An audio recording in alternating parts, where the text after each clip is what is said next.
So నియోజకవర్గం మీ నియోజకవర్గం నేను వచ్చినప్పుడు చాలా దారుణంగా ఉండే అసలు ఆ ఏరియా, ఆ వ్యవహారం. మీ ఫాదర్ ఎమ్మెల్యేగా ఉన్నారు, మీ మదర్ ఎమ్మెల్యేగా ఉన్నారు, ఇప్పుడు మీరు ఎమ్మెల్యేగా ఉన్నారు. ఎవరు అంత అంటే దానికి కారణం ఎవరని మీరు అనుకుంటున్నారు? వ్యవస్థ ఆ రకంగా తయారవ్వడానికి మా మదర్ రోడ్లు, ఆ ఇళ్ళు, ఆ వాతావరణం చూసినప్పుడు చాలా దారుణం అనిపించింది. 2004 వరకు మా మదర్ ఎమ్మెల్యే. తర్వాత ఇప్పుడు 20 సంవత్సరాల గ్యాప్ వచ్చింది. 20 సంవత్సరాల్లో నియోజకవర్గం మొత్తం తిరోగమన దిశలో పయనించింది. మీరు చూసారా రోడ్లు? చాలా దారుణమైన రోడ్స్ బ్రిడ్జ్ కూలిపోయినాయి, ఎక్కడ డెవలప్మెంట్ లేదు. మున్సిపాలిటీ చాలా దుర్గంధంతో వెదజల్లుతోంది, ఎక్కడ మినిమం మెయింటెనెన్స్ లేదు. దీనికి అంతటికీ ఆ కోనేరు కొనప్ప గారు 15 సంవత్సరాలు కంటిన్యూస్గా ఎమ్మెల్యేగా ఉన్నారు. ఆయన ఏంది అంటే ఆయన అభివృద్ధి పక్కన పెట్టి ఆయన సొంత పనులన్నీ చేసుకున్నాడు ఆయన.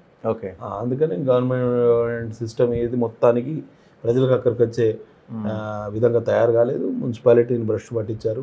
గ్రామీణ ప్రాంతాల్లో రోడ్లన్నీ పాడైనాయి, మినిమం మెయింటెనెన్స్ లేకుండా పోయింది. ఆయనకి ఎంతసేపు ఆయన కుటుంబం, ఆయన ఆస్తి, ఆయన సంపాదన, ఆయన డాంబికం, నేను అది చేస్తున్నా ఇది చేస్తున్నా అని షో చేయడానికి తప్పించి మీరు బయట నుంచి వచ్చిన వాళ్ళకి తెలుస్తుంది నియోజకవర్గం ఏంది. బయట ఉన్న వాళ్ళకి ఏంటి, తిరుపతి నియోజకవర్గం అంటే చాలా గొప్ప నాయకుడు ఉన్నాడని మీరు ఇన్ని రోజులు అనుకుంటారు. మీరు ఒకసారి వచ్చి చూస్తే తెలుస్తుంది అసలు తిరుపతి నియోజకవర్గం అభివృద్ధిలో ఎంత దూరంగా ఉంది. అవును, చాలా దారుణంగా ఉంటుంది. నేను ఒక రోడ్డు వెళ్ళినప్పుడు 1.5 hours పట్టింది. ఆ దయగా మైజా అటు వెళ్ళే దారి అసలు చాలా భయంకరంగా ఉండే. ఒక్కొక్క మండల కేంద్రం నుంచి ఇంకో మండల కేంద్రం వెళ్ళాలంటే 1.5-2 గంటలు పడుతుంది. నేను అసలు ఇన్నోవా పట్టుకుని ఆ రోడ్ల మీద తిరిగే పరిస్థితి లేదు, ఆ బొలెరోలో తిరగాల్సిన పరిస్థితి. సో చాలా దారుణంగా ఉంది పరిస్థితి. వీటి కోసమే మేము ప్రభుత్వ పెద్దల్ని కలిసేది. ఓకే, ఇటీవల నేను శాసనసభలో కూడా చెప్పడం జరిగింది. మా నియోజకవర్గంలో ఎక్కడ చూసినా నీళ్ళే. ఇటువైపు ఒకవైపు ఏమో వారదా నది ఉంటుంది, ఇంకోవైపు వైన్గంగా నది ఉంటుంది. 2 నదులు సంగమించి తుమ్మిడేటి వద్ద ప్రాణహిత నది ఉంటుంది. ఇటువైపు కుడివైపు ఏమో చిన్న చిన్న నదులు, పెద్దవాగు, ఎర్రవాగు, ఇవన్నీ వెళ్ళి ప్రాణహితలో ఎటు చూసినా నీళ్ళ మా నియోజకవర్గంలో. కానీ ఒక చుక్క నీరు చేలకు పొలాలకు రాదు. అదే మన శ్రీధర్ బాబు గారు ఆ రోజు ఫ్లోర్లో ఉన్నారు, వేరే మంత్రులందరూ ఆ రోజు 14వ తారీఖు ఆ రోజు వసంత పంచమి, అందరు పెళ్ళిళ్ళకి బిజీగా వెళ్ళిపోయారు. శాసనసభలో చాలా తక్కువ మంది సభ్యులు. నేను తను అడగడం జరిగింది, మీరు 2వ పంటకు నీళ్ళు ఇస్తున్నాం, 3వ పంటకు నీళ్ళు ఇస్తున్నాం అని ఏదో మాట్లాడుతున్నారు కదా, మాకు ఒక్క పంటకు కూడా నీళ్ళు వచ్చే పరిస్థితి లేదు, పూర్తిగా వర్షాధారంగా సాగు చేస్తున్నాం అక్కడ, మీరు చూడాలి, మా ప్రాంతాన్ని ఆదుకోవాలని చెప్పడం జరిగింది. దాంట్లో ఎటువంటి నియోజకవర్గం బాగుపడుతుంది అంటే ఎవరిని కలవడానికైనా సిద్ధం. ఎవరిని కలిస్తే నియోజకవర్గం బాగుపడుతుంది అంటే వాళ్ళని కలవడానికి సిద్ధం. అక్కడ రాజకీయ భేదాభిప్రాయాలు ఎలక్షన్ల వరకే రాజకీయాలండి. ఎలక్షన్ల తర్వాత నా ఎజెండా పూర్తిగా డెవలప్మెంట్ మీదనే మన కేంద్రీకృతం అవుతుంది. మళ్ళీ 5 సంవత్సరాల ప్రజలు తీర్పు ఇచ్చినప్పుడు చూసుకున్నాం. సో 5 సంవత్సరాలు అయితే మీరు బీజేపీలోనే ఉంటారా?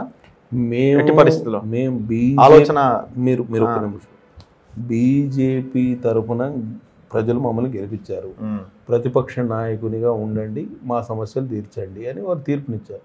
ఆ తీర్పు కొనసాగిస్తాం. మీరు చూస్తారు అసెంబ్లీలో మొన్న మాకు 6 నిమిషాలు అవకాశం ఇచ్చింది. నెక్స్ట్ మన బడ్జెట్ సమావేశాలు వస్తాయి, ఫుల్ ఫ్లెడ్జ్ బడ్జెట్ ప్రవేశపెట్టినప్పుడు ఒక 20 రోజుల పాటు 25 రోజుల పాటు జరుగుతుంది.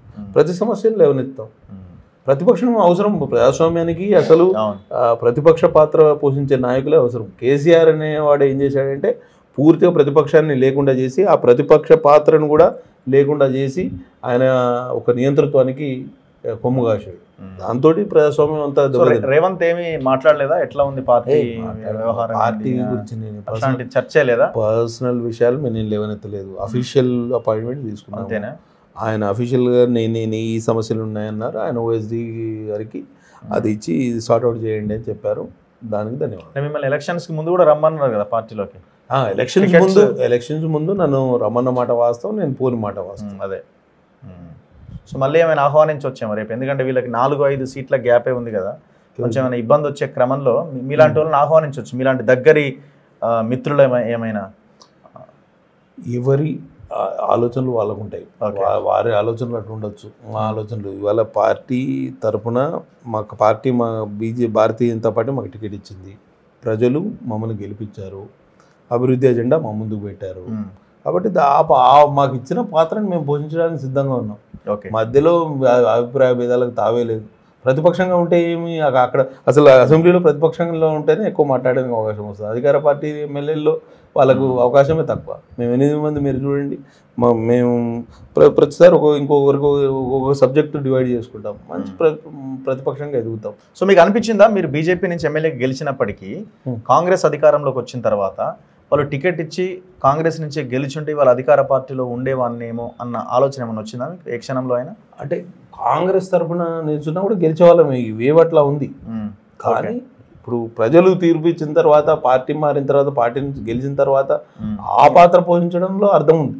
ఓకే, అల్టిమేట్లీ ప్రజల న్యాయ నిర్ణయం. బీజేపీ ఇవాళ 8 సీట్లు గెలిచింది, రేపు అధికారంలో రావచ్చు. దాంతో మాత్రాన మనం తొందరపడాల్సిన అవసరం ఏముంది? ఓకే, కాబట్టి మనకు ఇప్పుడు ఎంఐఎం ఆల్మోస్ట్ కాంగ్రెస్ పార్టీకి మిత్రపక్షంలాగా ఉంది. అక్కడ ప్రతిపక్ష పాత్ర బీఆర్ఎస్ పోషించాలి, లేకపోతే బీజేపీ పోషించాలి. బీఆర్ఎస్కి ఏంది, వాళ్ళ 10 సంవత్సరాల పాలన వాళ్ళకి లయబిలిటీ అయి కూర్చుంది, వాళ్ళని ఇబ్బంది పెడుతుంది. వాళ్ళు చేసిన అవినీతి కానీ, అక్రమాలు కానీ, అవన్నిటి విషయంలో వాళ్ళు ఎదురుదాడి, ప్రభుత్వం నుంచి ఆ డిఫెన్సివ్ మోడ్లోనే ఉండాల్సిన పరిస్థితి, వాళ్ళు ఎదురుదాడి చేయాల్సిన పరిస్థితి లేదు. బీజేపీ మీరు చూడండి, వచ్చే 5 సంవత్సరాల్లో శాసనసభాపక్షంగా మేము ప్రతి సమస్య మీద పోరాటం చేయడానికి సిద్ధంగా ఉన్నాం. ఓకే, సరే, ఫస్ట్ సెషన్లో అందరం ప్రమాణం స్వీకారం చేసే వరకే, కుదుర్చుకునే వరకే 4-5 రోజుల సభ మాత్రమే నడిచింది. తర్వాత ఇప్పుడేమో ఓటాన్ అకౌంట్ మాత్రమే పెట్టారు వాళ్ళు. కాబట్టి ఇప్పుడు ఓటాన్ అకౌంట్ కూడా చూడండి, అన్ని రాష్ట్రాల్లో ఫుల్ ఫ్లెడ్జ్డ్ బడ్జెట్ పెట్టారు, మనం ఎందుకు ఓటాన్ అకౌంట్ పెట్టారు? ఓకే,